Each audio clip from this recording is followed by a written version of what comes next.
Hello and welcome to the Ahead of the Game podcast. I'm your host, James Oxford, and today I have Chris Filer and Mathew Miller joining me to talk about the Dallas Mavericks. Before we dive in, I'm going to ask you, the listeners, for a huge favor. Go ahead and click that like button, subscribe to the channel, and if you're feeling real generous, go share it on social media. So let's start by looking at what the Mavericks did to their roster during the offseason. The biggest addition, obviously, was Klay Thompson. And I think all of Quentin Grimes, Najee Marshall, and Spencer Dinwiddie could all play a role off the bench for this Mavericks team as well.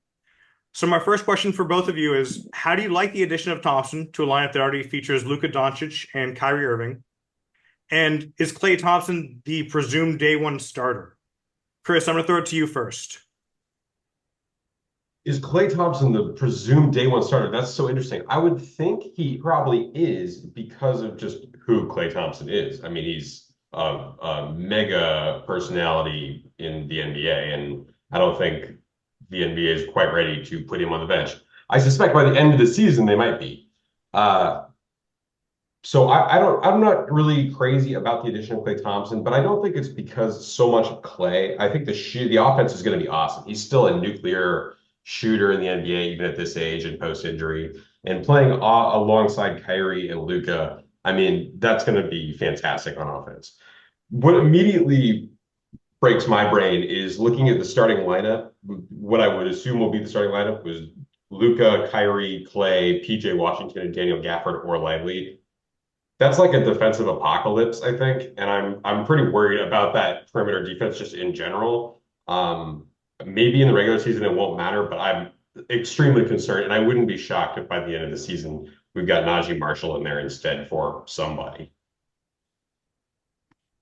Yes, I Yeah, think that's probably right. With the defense is going to be everybody's concern.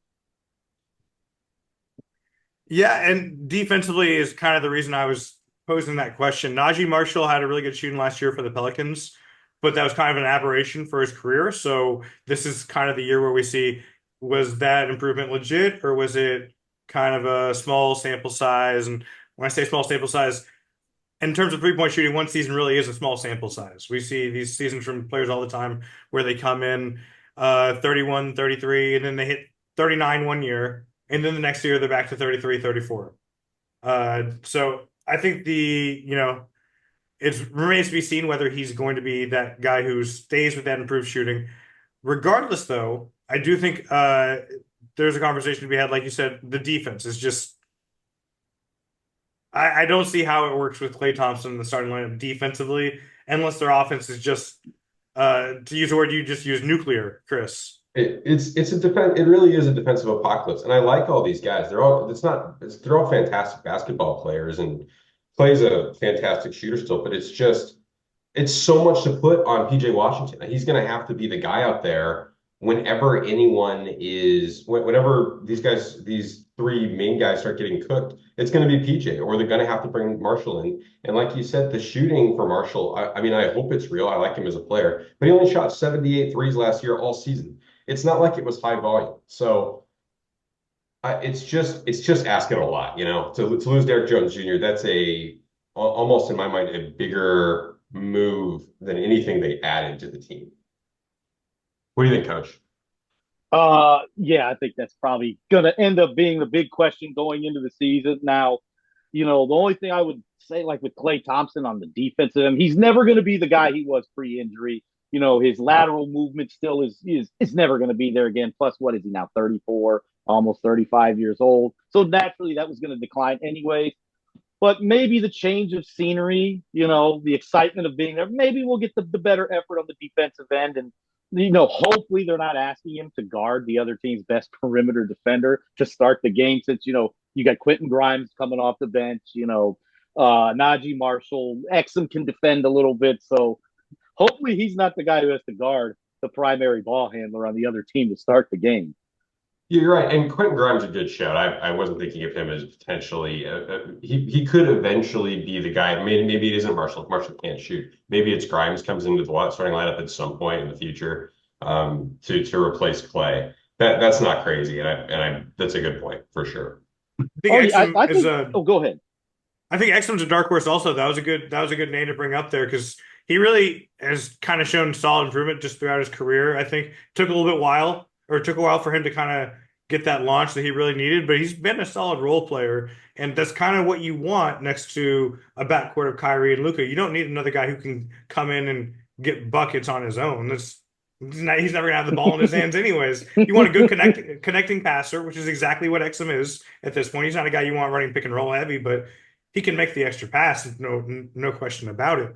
So I think that Exum is actually like a really good solution because we think Luka Doncic guard, lead ball handler, but he is big enough that if you want to stick him on a 3-and-D wing that doesn't handle the ball a lot, that's not a problem. And then Exum can guard that initiator. Yes. And I know sometimes with Luka, he gets I don't think he's the big traffic cone worst defender in the league. Some people make him out to be. Like when he's locked in defensively, he's a decent on ball defender. Off the ball is what scares me though, because he gets caught watching and his head. You see the back cuts all the time, where his man just back cuts because he's not even paying attention. It's the Harden problem. Yes. Yes. Well, it's also the Klay Thompson and Kyrie Irving problem. It's the three of these guys now are on the same defense, and it's frankly frightening. Yeah. I do want to say it's not unheard of for Klay to come off the bench. He did come off the bench a few times for the Golden State Warriors last year. Podziemski kind of forced the issue a little bit. Shout out to Pods, he's a monster. But yeah, I don't think it's just a given that Klay Thompson's starting out. Coming into training camp, is he probably getting starter reps to start off? Probably, because they want to see what kind of chemistry they can build with that lineup. And do I think he ends games regardless of whether he starts or not? Absolutely. But they got to look at how do they create offense when one of Kyrie and Luka are not on the court also. If you have all three of them start, then you're looking at, hey, in that maybe last 3 minutes of the first 3 minutes of the second, do I have two of those three out there? Which you probably always want two of those three, right? Well, and a problem just from their general roster construction so far. I mean, Luka, Kyrie, Klay, Jaden Hardy, Spencer Dinwiddie, these are guys who are offense first guys, and they're going to be, that's a lot of minutes for five guys who, none of them are real defensively helpful. And so they're going to have to rely on Exum. They're going to have to rely on Marshall. They're going to have to rely on Grimes to come in and try to assist with that. And it's just a lot going on in Washington. So it's just hard to look at the roster. And I know everyone's going to say the same thing, and I'm kind of harping on it, but it's so hard for me to see anything past that. Because when you get to the playoffs, you've got to be able to defend. It's so important. And this team is not playing for the regular season at this point. They have to be successful in the playoffs. So it's hard to look at this offseason for me generally in the additions and losing Derek Jones. And let me see, they lost Derek Jones, Tim Hardaway. But losing Jones and Green, I mean, it kind of feels like a loser, even though I think Klay is going to be an awesome addition on offense. I think that's going to be a really fun weapon for Luka to have. But it's just hard to look past the defensive issues right now, I think. Yeah, you wonder how much diminishing returns there are. I mean, when your offense is already as good as it was for them, especially I haven't looked at the month by month, but if just going by what I feel like, they were really heating up at the end of the year. And so, like, that was after they made the trades. They got Grant Williams out. They got PJ Washington in. Great trade for them, obviously. Worked out really well in the playoffs. Does PJ shoot like he did in the playoffs for a full season? That's interesting to see. There's some speculation I've seen that maybe PJ kind of didn't necessarily go his hardest in Charlotte because he didn't really have as much to play for. Then you put him in a place like Dallas where you've got actual chance to play for something important, and he shows up. So we'll see what he does this offseason, how he comes in September. I think that's an interesting kind of thing to look at. Yes.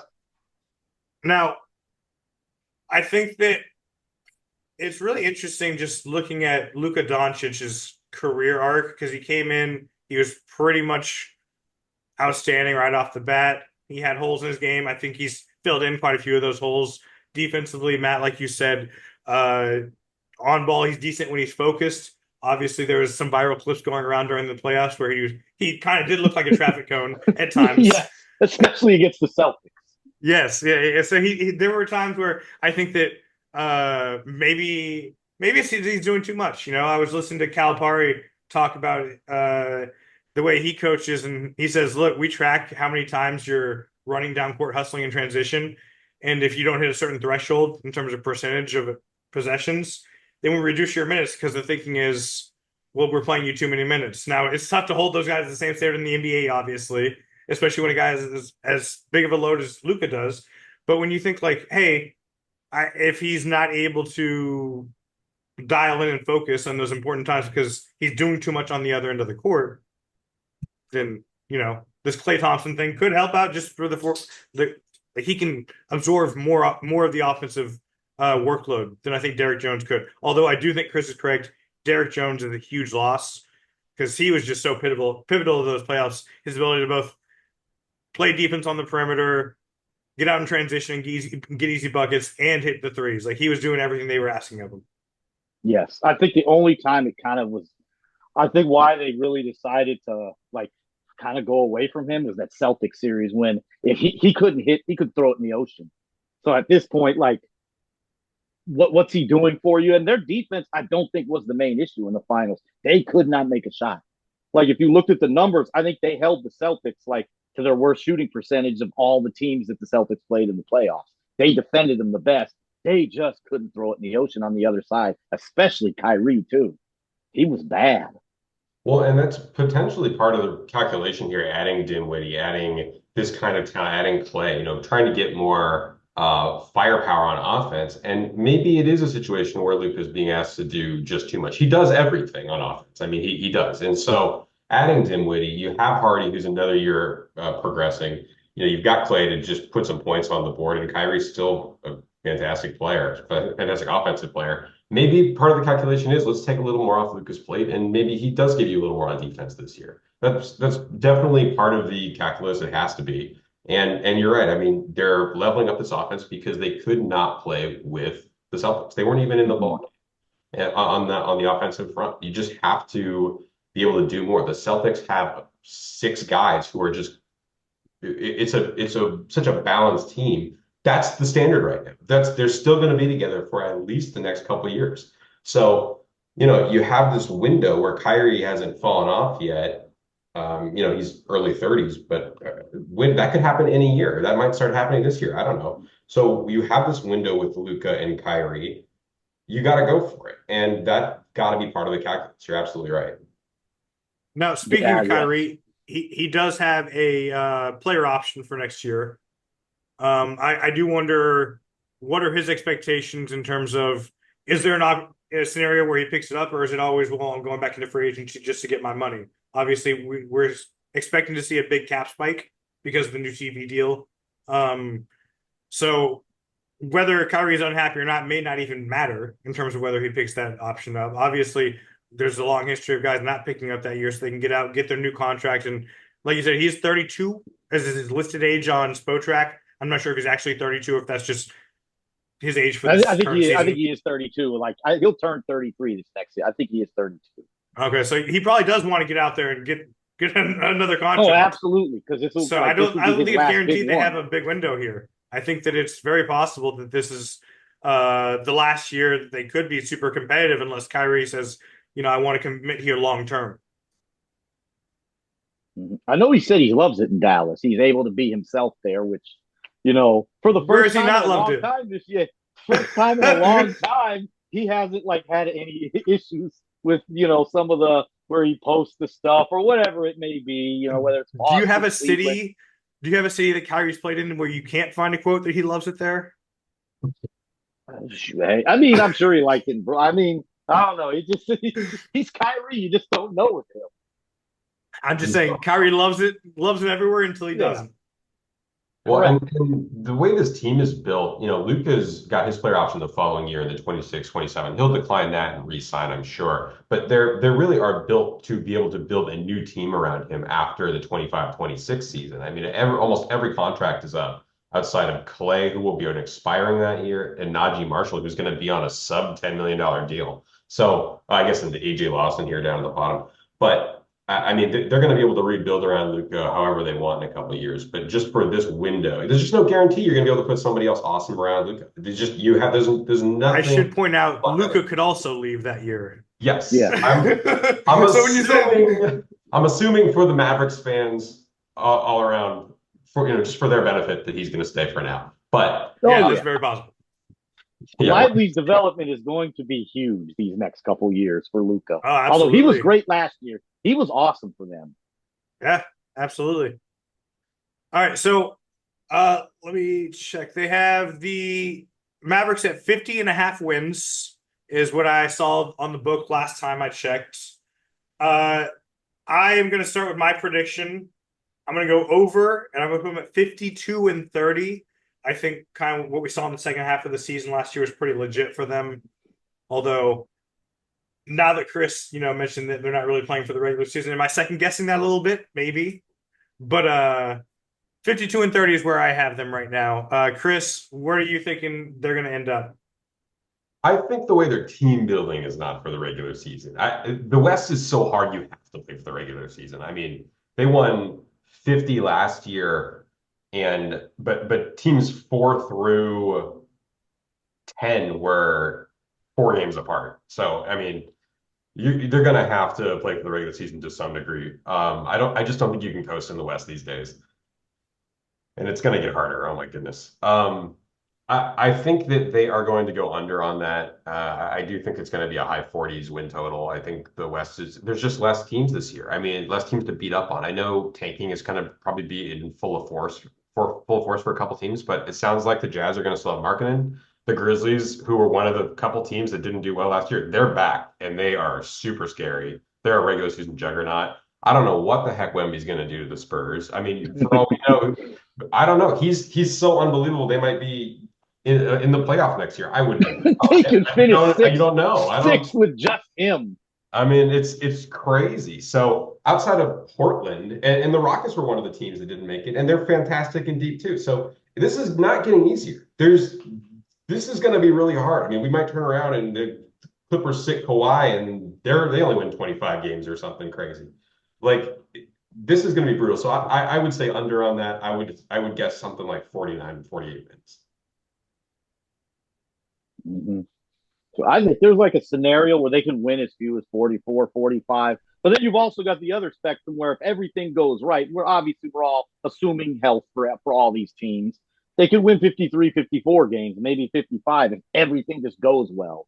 But I'm going to sit there and probably 50. They probably get 50 again, because I think Denver's going to take a step back, losing KCP.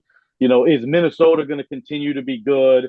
Now OKC, I think is going to be awesome. I think they're probably the favorites to win the West right now with the addition of Alex Caruso. That was huge.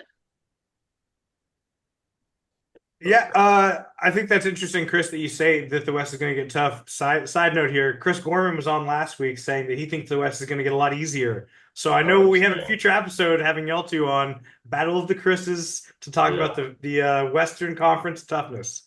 All right, well, everyone, thank you for listening. This has been another episode of the Ahead of the Game podcast. If you are still listening, then I know you liked the podcast, so go ahead and hit that like button, share it out, and have an excellent day.